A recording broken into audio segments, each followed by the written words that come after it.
So if you've come to this podcast looking to improve your golf game, if you think this is going to help you around the greens, folks, I don't know what, it's a metaphor. It's a metaphor. Google it. We are guys on the back nine of life, the second half life. And we're going to be talking about being single and dating and all of that experience at this point. Welcome, everybody. Let's take the turn to the back nine.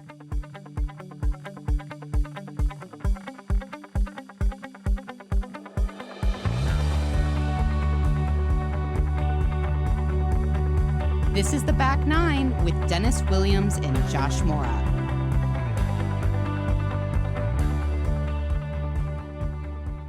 Okay, so Dennis, how you been?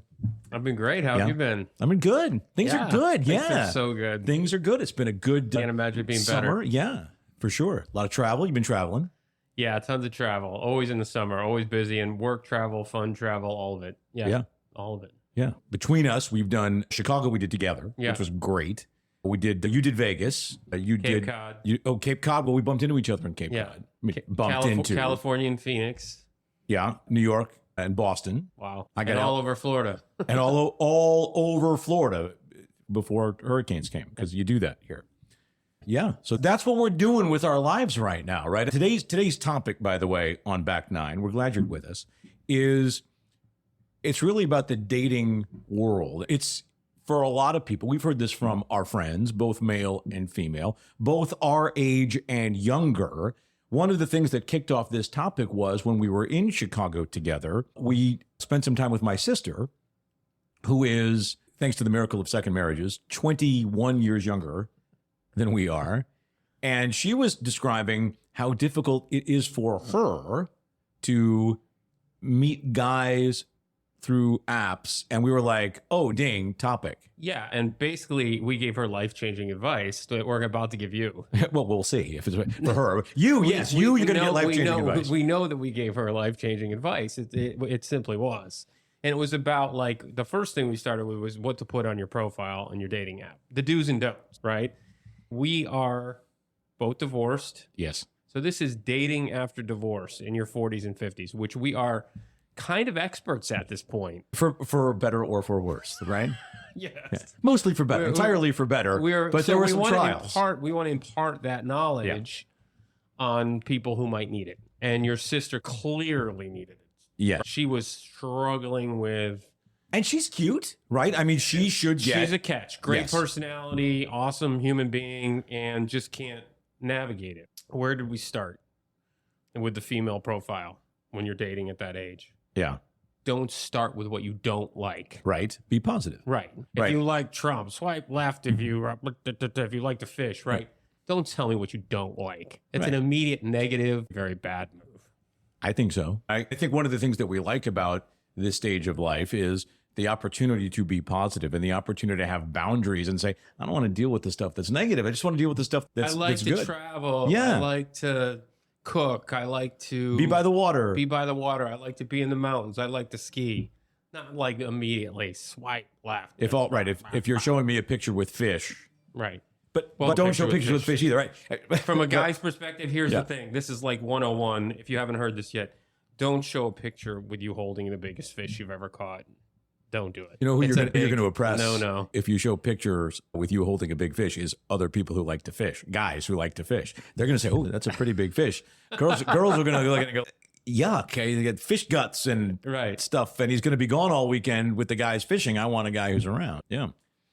There are a lot of apps out there. It's confusing. So how do you get started? I think you get started with the things that you enjoy doing and showing your personality and showing real pictures and not like fake pictures and all, or I don't know, just genuine stuff, right? That's what we did. And then one of the things we were going to talk about, what are the best apps, right? There's different apps for different things, right? If you're there to...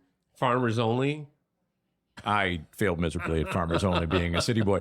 But yeah, right, if you're looking for a farmer, I guess you go to Farmers Only. But there's some that are more designed for trying to meet Mr. Right. And there's others where you're trying to meet Mr. Right now. All right. There are definite hookup apps and there's long-term apps. And there's ones where the women gets to decide after there's a match if they're going to then They're the ones who are in control. Some women prefer that, right? They want to be the ones to initiate. And then there's others where it's more traditional and the guy is supposed to be the one who reaches out. Yeah. Dating apps right now, neither of us are on them right now, or at least I'm not. I can't speak for you. But we have experience having been on them. I mean, We have experience. think about that, by the way, as a business model, right? For the right there, the apps can't grow. If they're successful, they lose their customers, right? No, because there's the divorce rate in this country is high enough that they're always recirculating the population, or the same people will be back. Yeah. It's either new people or the same people are going to last a short I could period do of time. when I was on them a couple of times. I'd go on and then you'd see the same one come back 3 months later. Oh, you're back. You're right. back. So sorry that didn't work out. Can we try again or whatever it might be? Exactly. Yeah. It's crazy. Well, what did you learn though? What did you learn with both in terms of women that you found attractive, and what did you find in your experience of meeting people once you got through and connected and matched and went on some dates? How did you find that the experience of being on the app translated once you got off the app and met somebody? I will say this. I learned that the guy pool out there is not very good for women. There's just not a lot of high quality guys out there. Because so many accepted you? That's how you got high. there? It must be low. They wanted to go out with me. The feedback I got is that the choices are not very robust out there for guys. So You mean in choosing guys, women choosing guys. and women choosing guys. So that's one of the things I learned. And I also learned that I liked doing the preliminary stuff to make sure before you even took that step on going out with somebody, like the texting and all of that. I like the modern world that you can get a little bit of a feel for somebody before you go anywhere. Right? Yeah. Before you have to meet them. That's the good thing about dating apps and the good thing about being able to pre-screen people even after you swipe, right? You still get a little moment where you can take some time to make that decision and whether you want to go out with them or not. So I like that part.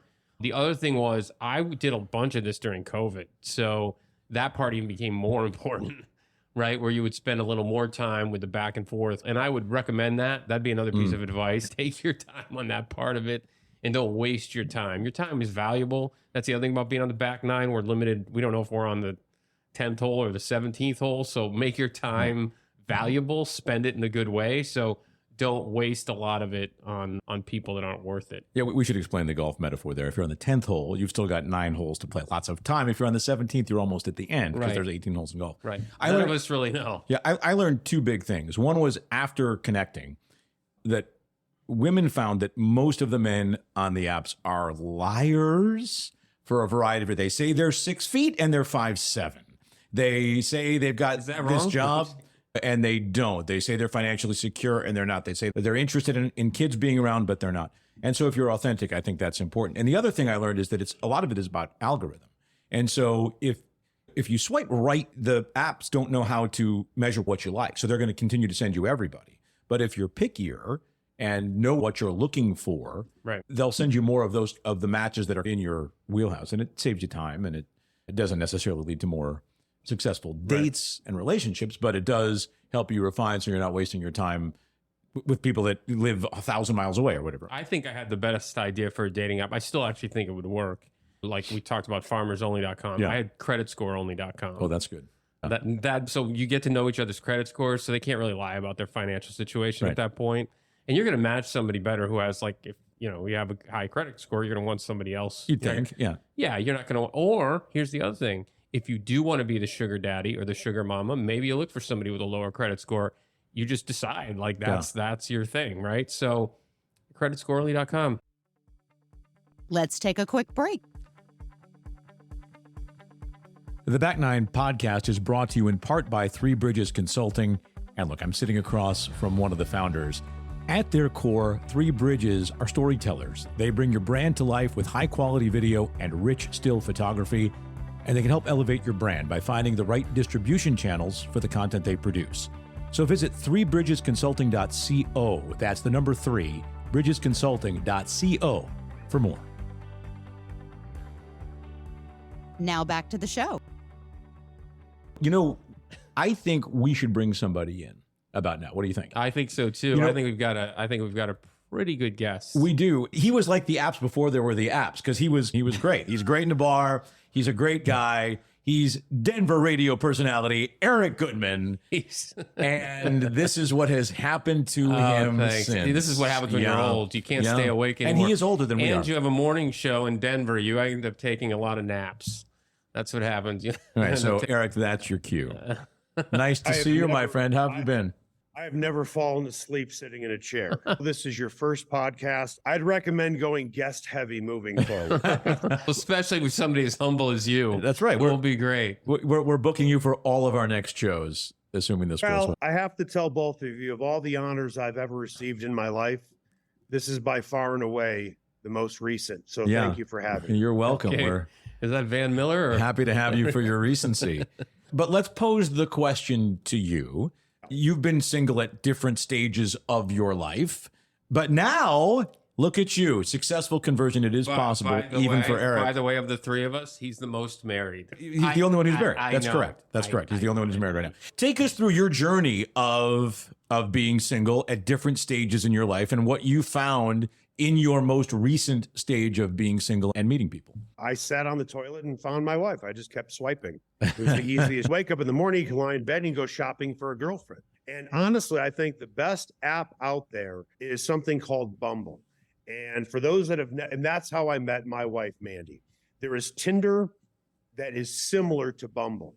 And if I remember it correctly, Tinder, if you swipe a woman, correct me if I'm wrong, you can start texting them right away. Does that sound right to you? If you match. If you match. Yep. Yeah. On Bumble, if you swipe a woman, she has to swipe you back in order to communicate. No, when you match, she has to text you first. You can't text her right away. So they both have the same match algorithm, right? Right. You match with somebody.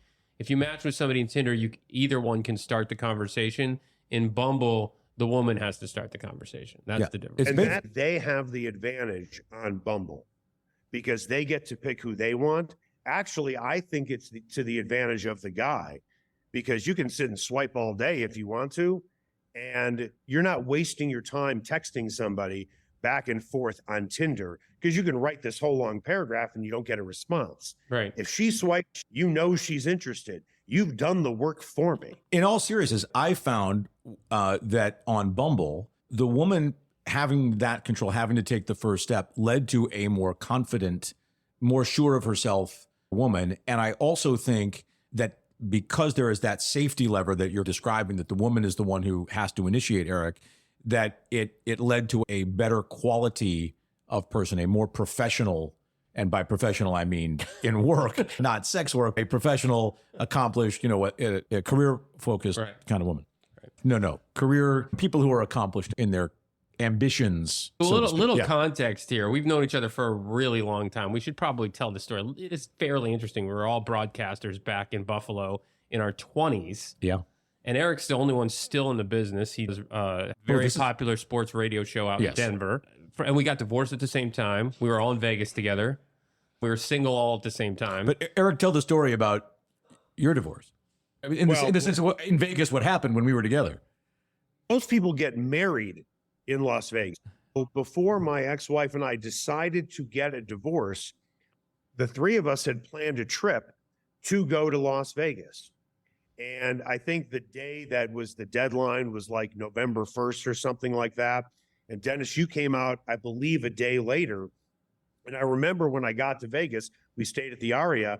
I was talking to my attorney on the phone, and she said, all you have to do is sign the paperwork. I said, I'm in Las Vegas. She goes, we'll fax it to you, and you can sign it. Josh, you and I walked downstairs to the business office, and I signed all the paperwork. Yeah. And boom, I was suddenly divorced. It was great. It's a good place to be suddenly divorced, is Vegas. And Eric, to my point earlier, since you were listening and I know you weren't asleep, what did I tell you about being single? What you said to me was, you said, Eric, you're going to clean up. And he said, why? That's exactly what you said. You said, you're going to clean up because you're a decent looking guy, you have a good career, and you're nice. He said, your competition are all these crazy guys out there. They're all making you look good, whether you're good or not. There's so many bad apples out there. At least you're decent. And so you're going to be, women are going to find you far more attractive because I'm not crazy. And Josh, you're not crazy. And Dennis, you're not crazy. Let's So all not these rush cra- to judgment about any of that. But you're not, for sure. And you have landed a great lady. But wait, did you clean up before Mandy? No. When I got divorced, I had my past life doing all of that stuff. And for me, I just wanted to meet someone. For me, it was about, it's not that I was necessarily ready to jump into a relationship, but I wanted to meet somebody I wanted to spend time with. I think all of you can agree that, and women would say the same thing about the person they were married to. When you are in a marriage, at the end, you're just beaten up. You're getting the shit kicked out of you. And you're told you're this, you're not good enough, whatever it is. And then you meet somebody new, and suddenly they make you feel like, maybe I'm not as bad as my ex thought I was.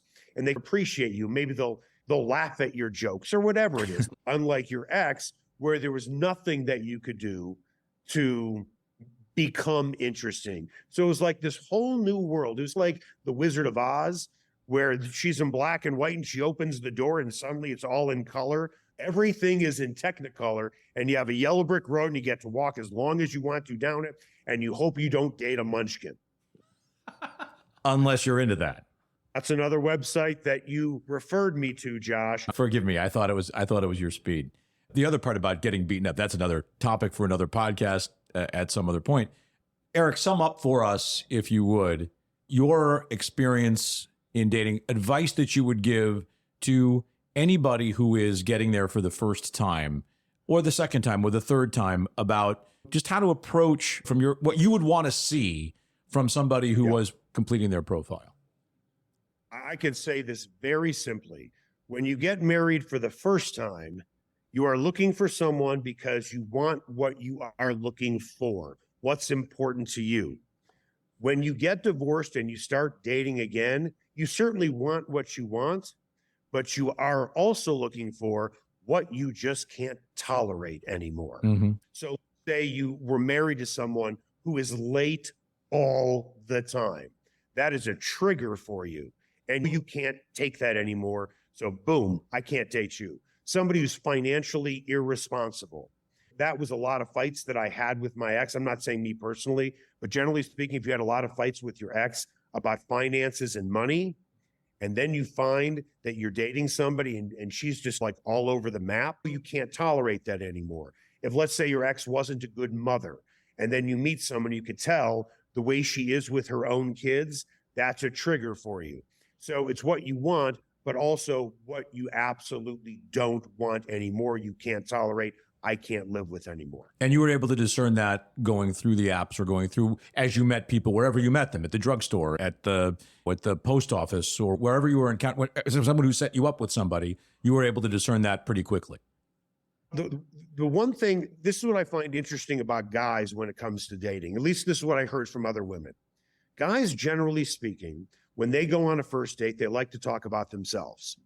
They don't do a lot of listening. They talk a lot about themselves. And in theory, they are trying to impress the person that they are with. I make this much money. This is my job. This is the car that I drive. To me, the best way to date is I just sit and ask questions. It's almost like an interview process. I already know who I am. I feel confident enough who I am. So I'm going to ask you about you. And when I listen to your answers, I'm going to find out, is this somebody I want to go on a second date with, or I don't want to go on a second date with? Plus, here's the added bonus. Women want to be heard. So they are just talking and you're just listening, and you are the hero, because in their last marriage or their last relationship, you know what the problem was? He just didn't listen to me. And boom, you're golden.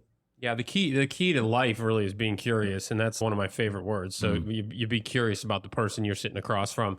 Eric, I do remember when you met Mandy. I remember that call after that happened, and you said, I don't come from the school like of it being that quickly, and I had full transparency, was skeptical. She's the one I'm going to spend the rest. Like, you knew it really quickly, like first date or second date, you knew.